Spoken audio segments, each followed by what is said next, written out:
Listen closely, because what I am about to tell you will not be comfortable. It will not be the soft reassurance you want to hear on a difficult evening. It will be the cold, unvarnished truth you need to hear, and there is a profound, life-altering difference between the two. Somewhere in your life, right now, there are people who smile at you, who call you their friend, who sit across from you at your desk and tell you they care about your trajectory, and some of them genuinely mean it, but some of them do not. And the deep tragedy of human psychology is that you cannot always tell the difference until the absolute moment it matters most. Here is the uncomfortable reality of human life that your childish ego refuses to swallow. Most of the people in your circle are not there for you as an individual. They are there for what you provide to their baseline environment.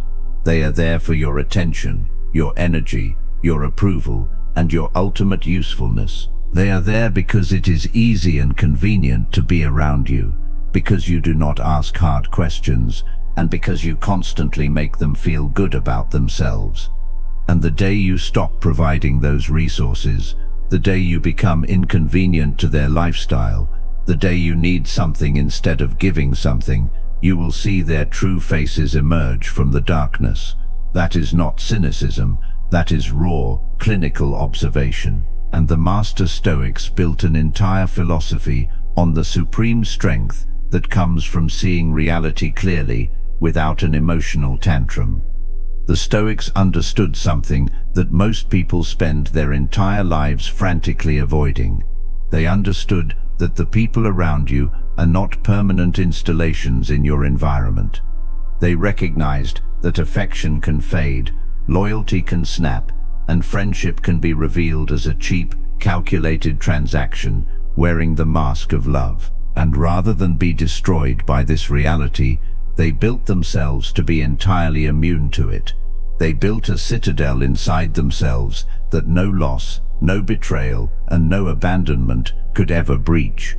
That is what authentic emotional independence means. It does not mean you become a cold, unfeeling stone. It does not mean you stop loving or supporting the people in your orbit. It means you stop needing them to sustain your nervous system. It means your peace, your worth, and your internal happiness no longer depend on the presence, the approval, or the volatile loyalty of other people. It means that when someone leaves your life, you do not collapse onto the floor. When someone betrays you, you do not beg them for an explanation. When someone shows you who they really are, you believe them the first time, and you move on without a complaint. This is the most important skill you will ever build across your lifetime. It is vastly more important than money, more important than status, more important than any relationship you will ever have on this earth. Because everything in your external universe can be violently taken from you by fate at any second. Every person can leave, every friendship can sour, every promise can be broken. But if you have built true emotional independence, then nothing is ever truly taken from you, because the only thing you ever truly owned was yourself. So let me give you the 7 lessons, 7 brutal laws that will free you from the quiet, exhausting slavery of needing people. Listen to all of them with undivided focus, because each one builds directly on the last. The first lesson is the law of the smile. Not everyone who smiles at you wants your success. This is the hardest lesson to accept, because the smile is the most trusted lie in human history. We are wired to believe that warmth means safety, that kindness means loyalty. But the Stoics knew better. They knew that the most dangerous enemy is not the one who attacks your perimeter walls openly. It is the one who smiles while he sharpens his knife behind his back. Think about the people in your life right now. Really think about them with mathematical objectivity. Who celebrates your success with genuine, pure joy, and who celebrates it with a tight smile, a forced congratulations, and a sudden change of the subject? Who is genuinely happy when you win, and who subtly diminishes your victories, who reminds you of your previous failures, and who keeps a running tally of everything you owe them. The people who wish you well are rare. They are precious. And the people who merely tolerate you, who use you, who keep you close because you are useful, they are everywhere. The smile is not proof of loyalty. Behavior is, and you must learn to read behavior, not faces. Seneca wrote extensively about this exact cognitive bias. He said that we judge ourselves by our intentions and others by their actions, and this is precisely where we go wrong with friendship. We assume the best of people because we want to believe the best. We project our own honesty onto them, and then we are completely surprised when they fail us. The Stoic does the opposite.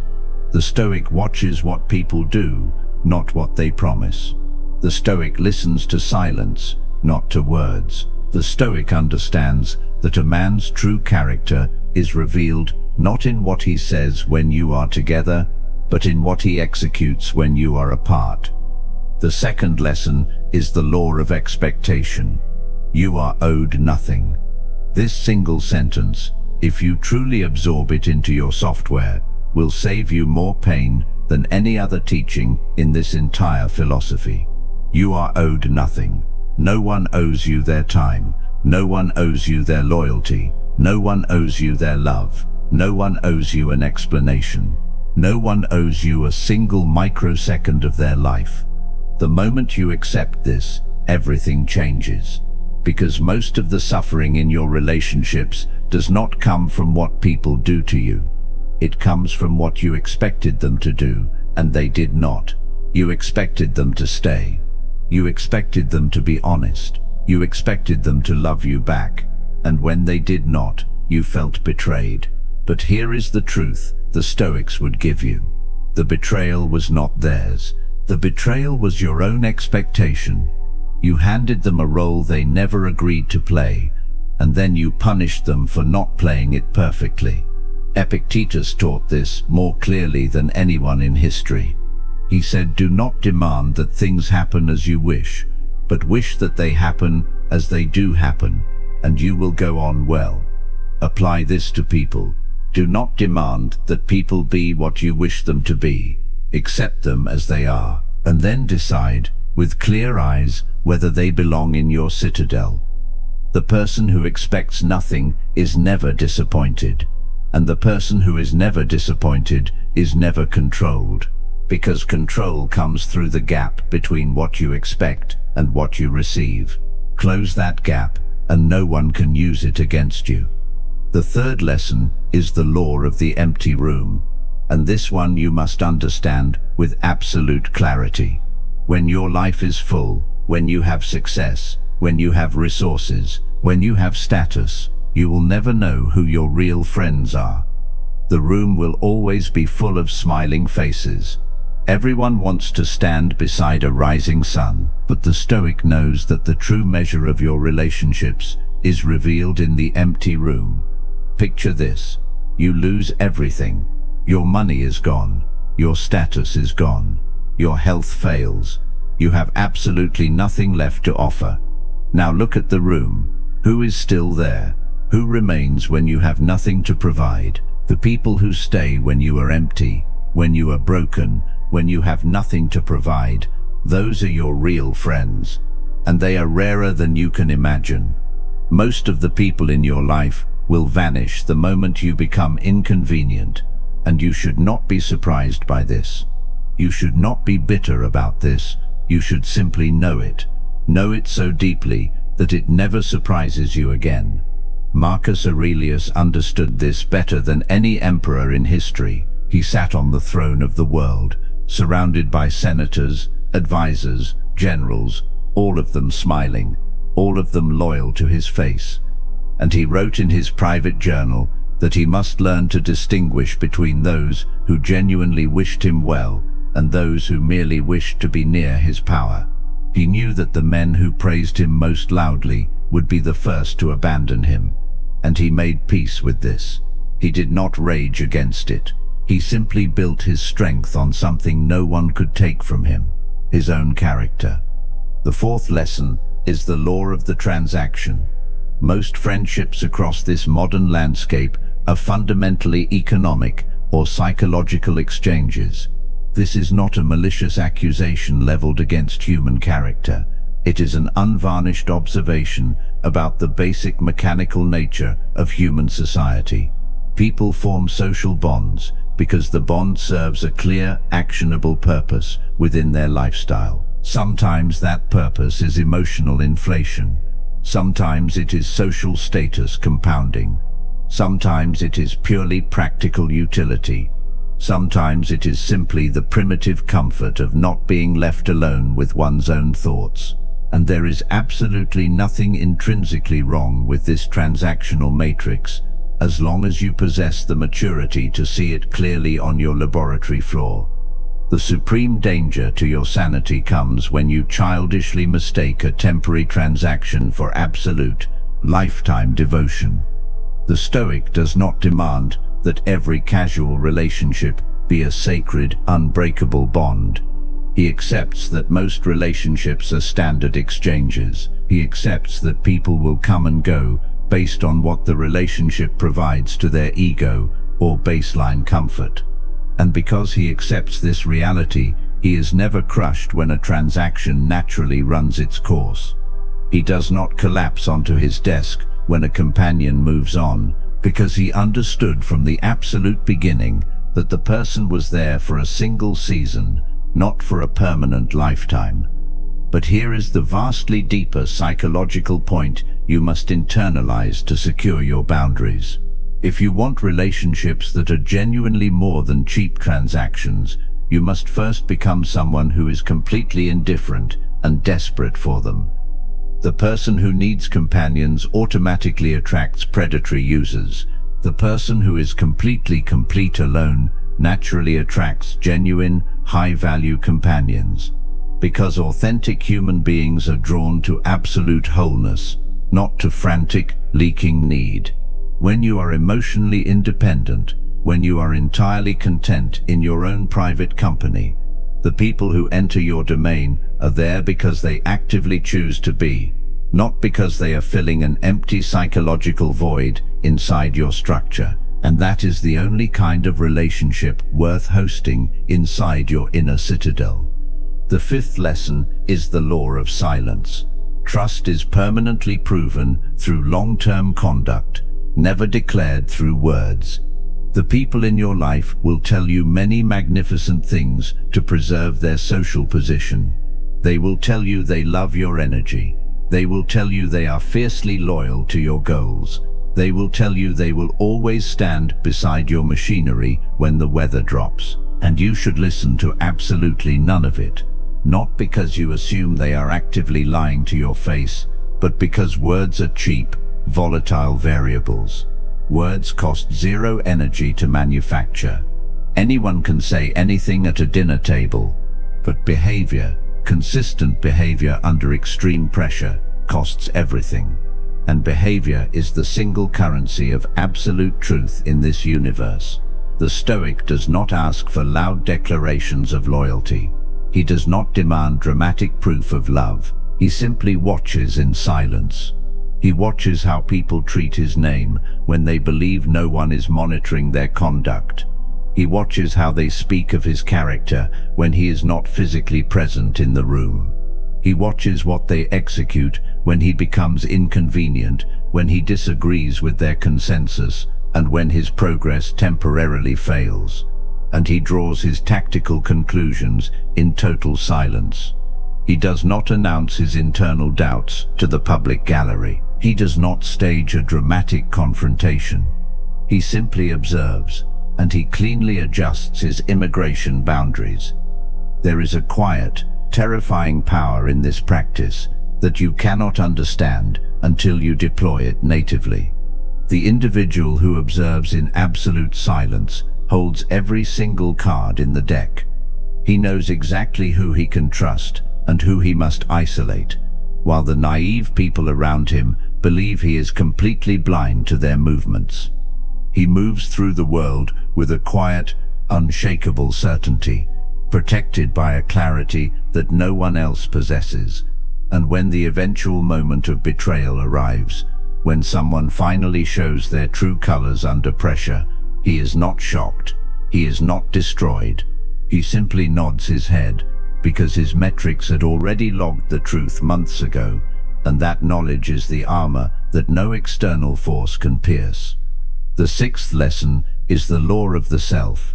Your own raw company is entirely enough to sustain your trajectory. This is the absolute rock foundation of everything we are constructing. Before you can achieve emotional independence from other people, you must first learn how to be emotionally present with your own mind. You must develop the rare capacity to sit entirely alone, in absolute silence, with zero digital distractions, and be at complete peace with your existence. If you lack the discipline to do this, then you will always remain a desperate hostage to other people, because other people become your temporary distraction from the terrifying emptiness you feel whenever you are left alone with your own machinery. The master Stoics were absolute specialists in this discipline. Marcus Aurelius wrote his meditations entirely for his own internal review, never intending them to be published or passed by a public square. He sat with his own thoughts, examined his own flaws with mathematical objectivity, and found complete contentment in the company of his own mind on the cold German frontier. Seneca wrote complex letters that were, at their core, deep conversations with his own soul. Epictetus, born in actual physical chains as a slave, found absolute freedom not in his material circumstances, but inside his own sovereign spirit. These elite men were not lonely, they were whole, and their structural wholeness made them completely immune to the fickle approval of the crowd. Here is the operational practice you must deploy tomorrow. Sit with yourself in a solitary chair for 1 full hour. No smartphone, no background music loop, no digital distractions, just you and the unpolished reality of your own thoughts.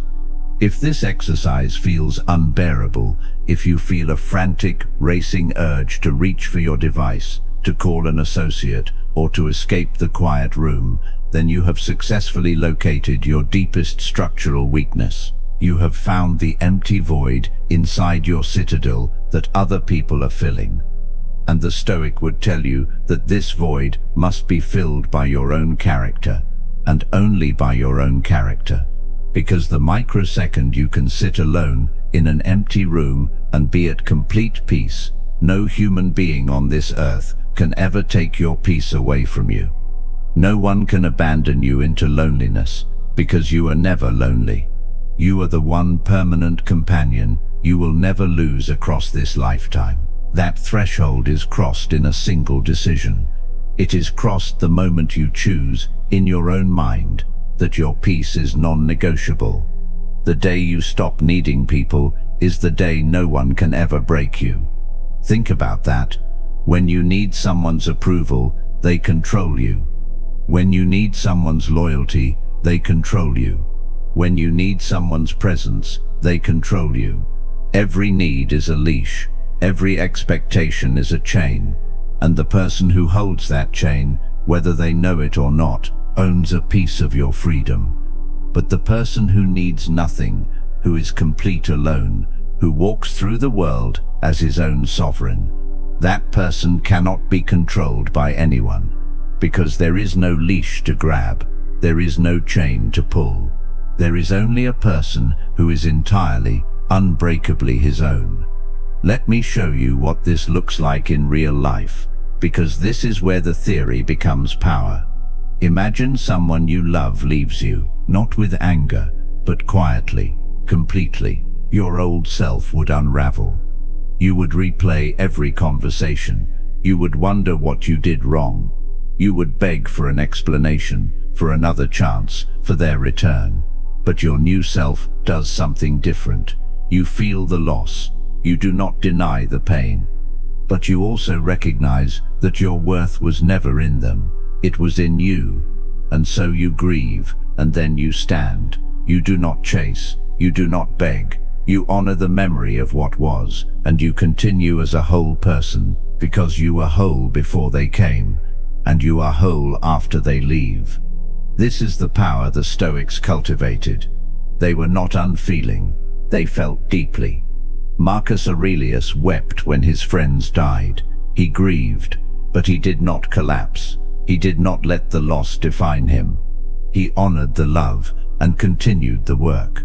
That is the balance. Feel everything, but depend on nothing.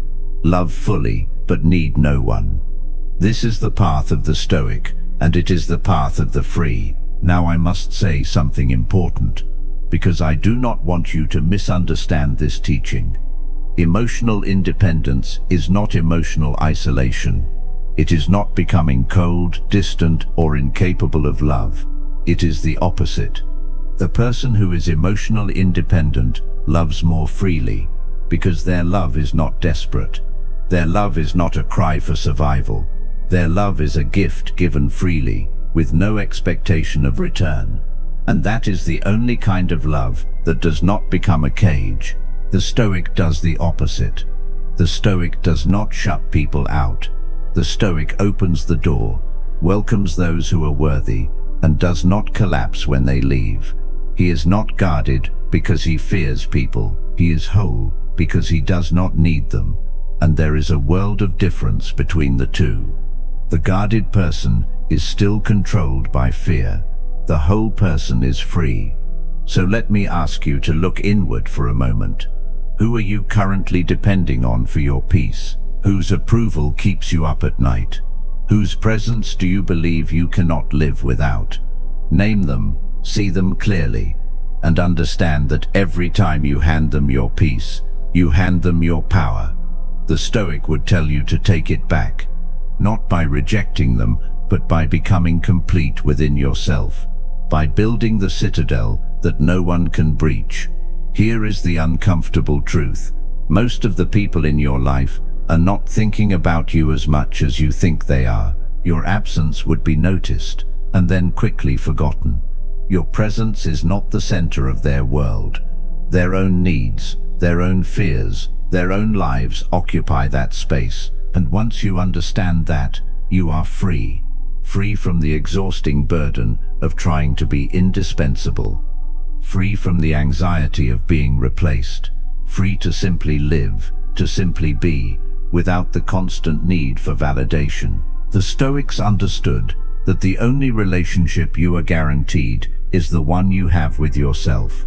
Everyone else is temporary. Every love, every friendship, every bond, they all end. Some end in death, some end in betrayal, some end in the slow drift of two lives moving apart. But the relationship with yourself, that one you carry to the grave. And if that relationship is built on self-respect, on self-worth, on emotional independence, then you will never truly be alone. You will never truly be broken.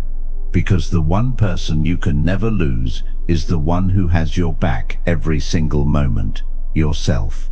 So here is the call I leave with you today. You are not the sum of the people around you. You are not your relationships. You are not your friendships.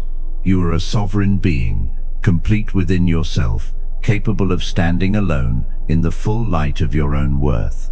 The day you stop needing is the day you start living. The day you stop fearing abandonment is the day no one can abandon you, because you have already built the home that no one can take.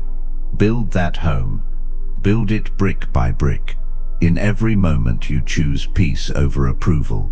In every moment you choose your own truth over the crowd. In every moment you sit alone and find yourself whole, and when it is built, you will look at the world with new eyes. You will see the smiles, and you will not be fooled. You will see the empty room, and you will not be afraid. You will see the people leave, and you will not crumble, because you will know, with a certainty that nothing can shake, that you are enough. You have always been enough, and no one can ever take that from you. Act accordingly.